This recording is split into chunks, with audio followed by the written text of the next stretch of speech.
इसरो ने एक तस्वीर जारी की है और वो तस्वीर ये है इसरो ने कि स्पेस से जो है वो देखिए राम मंदिर कैसा नजर आता है। पाकिस्तान इस्लामी जमहूरिया पाकिस्तान इस्लाम का चैंपियन, हम नहीं वो उस तरह पेनिट्रेट कर सके जिस तरह वो मिडिल ईस्ट के अंदर यूएई के साथ, सऊदी अरब और बाकी मुल्कों के साथ पेनिट्रेट कर चुका है। अरे कमाल कर दिया यार, हिंदू होकर के एक राम मंदिर के लिए अपने ही देश में तरसते रहे।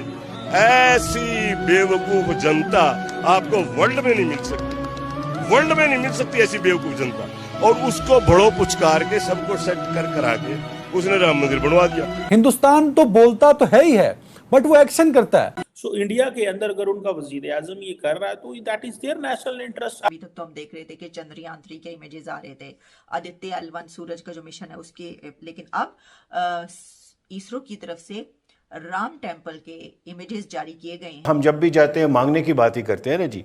आज तक मैंने तो नहीं सुना कि 73 साल में हमने कुछ कभी देने की बात की। सऊदी अरबिया ने 2 साल पहले ही इस बात को अनाउंस किया था, लेकिन अब इस बात पर उन लोगों ने अपने सरकार की मोहर लगा दी है और अपने देश की मोहर लगाई है। राम मंदिर जो कि अगले चंद घंटों में उसकी आप देखेंगे सेरेमनी, ग्रैंड ओपनिंग, दुनिया का बड़ा इवेंट तारीखी जो होने जा रहा है। स्कूल, यूनिवर्सिटीज वगैरह में एक्स्ट्रा करिकुलम जो एक्टिविटीज होती है उसमें वो रामायण और महाभारता को वो लोग पढ़ाई जाएगी। सर यूएई के अंदर इंडियन इन्फ्लुएंस इतना ज्यादा है कि आप तसव्वुर नहीं कर सकते। आज इंडिया की एक बड़ी तादाद सपोर्ट कर रही है, समझ रही है कि जो नरेंद्र मोदी कर रहे हैं दैट इज गुड। मड़ी चोखटता टुरका आज 4 धाम आए दिन, मड़े राम आए दिन, अम्मा सीता नाल आए दिन।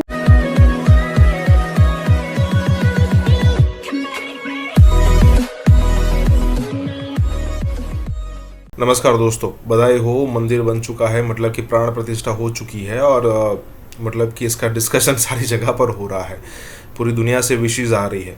अब देखने वाली बात यह है कि यहाँ पर एक चचा ये बात कहते हुए हम देखने को मिलेंगे कि भारत की जनता, हिंदू कितने मतलब कि बेवकूफ़ है कि खुद की ज़मीन पर अपने आराध्य का मंदिर बनाने के लिए इतने सालों तक वेट करता है।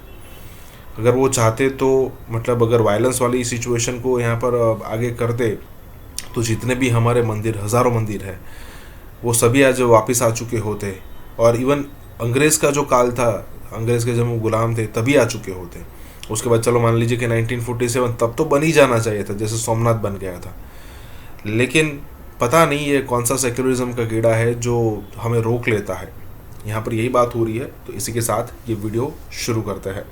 एक और चीज ये हुई कि राम मंदिर जो कि अगले चंद घंटों में उसकी आप देखेंगे सेरेमनी, ग्रैंड ओपनिंग, दुनिया का बड़ा इवेंट तारीखी जो होने जा रहा है, उसके ऊपर इसरो ने एक तस्वीर जारी की है और वो तस्वीर ये है इसरो ने कि स्पेस से जो है वो देखिए राम मंदिर कैसा नजर आता है, राम टेम्पल स्पेस से कैसा नजर आता है। तो वो आप वो वाली जाके देख सकते हैं और उस पर पता चलता है कि इसरो ये बता रहा है, वो जो उन्होंने पिक्चर्स, इमेजेस जारी किए। अभी तक तो हम देख रहे थे कि चंद्रयान 3 के इमेजेस आ रहे थे, आदित्य L1 सूरज का जो मिशन है उसके, लेकिन अब इसरो की तरफ से राम टेम्पल के इमेजेस जारी किए गए हैं कि स्पेस से राम मंदिर कैसा नजर आता है। इससे पहले दीवारें चीन के जो इमेजेस हैं वो भी इसी तरीके से स्पेस से नजर आते हैं, दिखाई जाते हैं, तस्वीरें शेयर करवाई जाती हैं कि दीवारें चीन नजर आ रही है वहां से।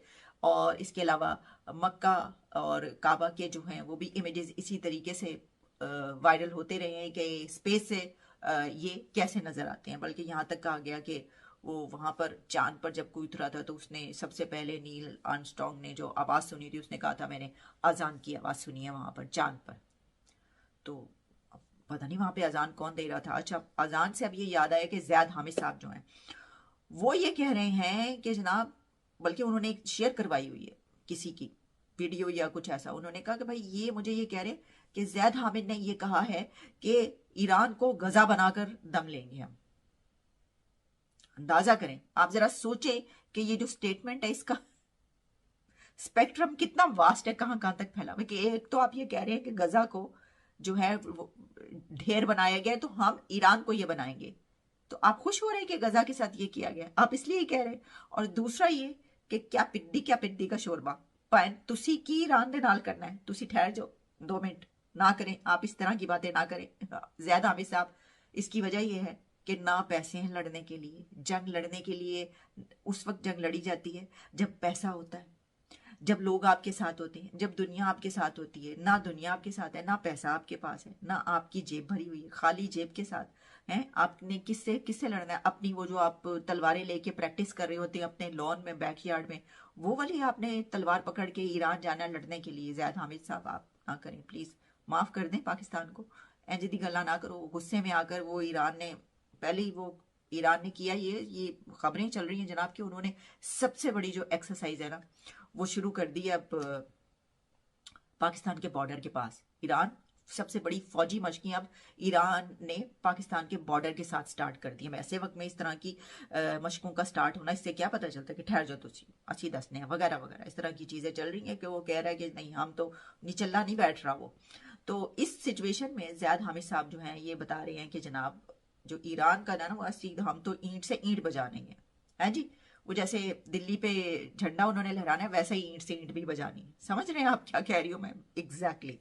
तो ये जो है सारी, अच्छा अब मैं आपको बताती हूँ आखिर में जरा बात की लेते हैं। जनाब सीमा हैदर जो हैं, कहा जा रहा है कि उनको इनवाइट कर लिया गया और वो राम मंदिर पहुंच गई हैं।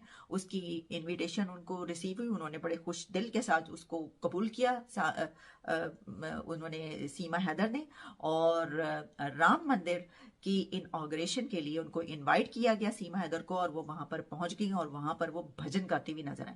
अच्छा, जब ये खबर मैंने सुनी तो मैंने कहा कि जरा इसको किया जाए। अब वो भजन गाती हुई तो नजर आ रही हैं, उनका बेटा वो गा रहा था हनुमान चालीसा, और बड़े कमाल, ऐसा लग रहा था कि पैदाइश से पहले ही उसको ये भजन आते हैं, उसको ये आता है ये कि कैसे ये पढ़ा जाता है हनुमान चालीसा। तो वो इस तरीके से उसका बेटा पढ़ रहा था। तो सीमा हैदर जो है वो उन्होंने, बल्कि मैं आपको सुनवा देती हूँ उन्होंने जो गाया।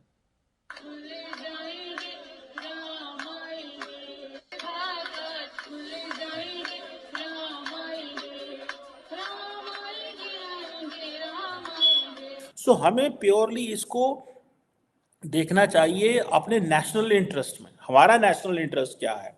सो इंडिया के अंदर अगर उनका वजीर आजम ये कर रहा है तो that is there national interest. अभी ये चीज़ें हमें अगर फॉर एग्जाम्पल समझें तो देखें, हमारा जो इंटरेस्ट था जब 2019 में जो रेवोकेशन हुआ था इंडियन कॉन्स्टिट्यूशन के अंदर, इंडियन जो हेल्ड कश्मीर है, ऑक्युपाइड कश्मीर है, जिसका स्पेशल ऑटोनमस स्टेटस था उस वक्त, अब आपको पता है वहाँ पे मुस्लिम मेजॉरिटी थी।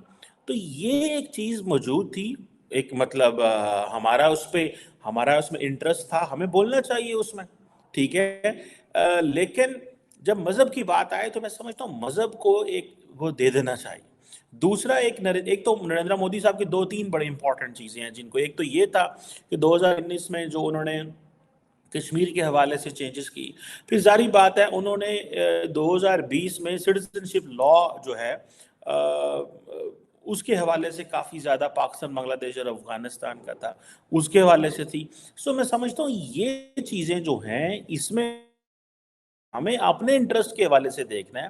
बाकी अगर आज इंडिया की एक बड़ी तादाद सपोर्ट कर रही है, समझ रही है कि जो नरेंद्र मोदी कर रहे हैं दैट इज गुड,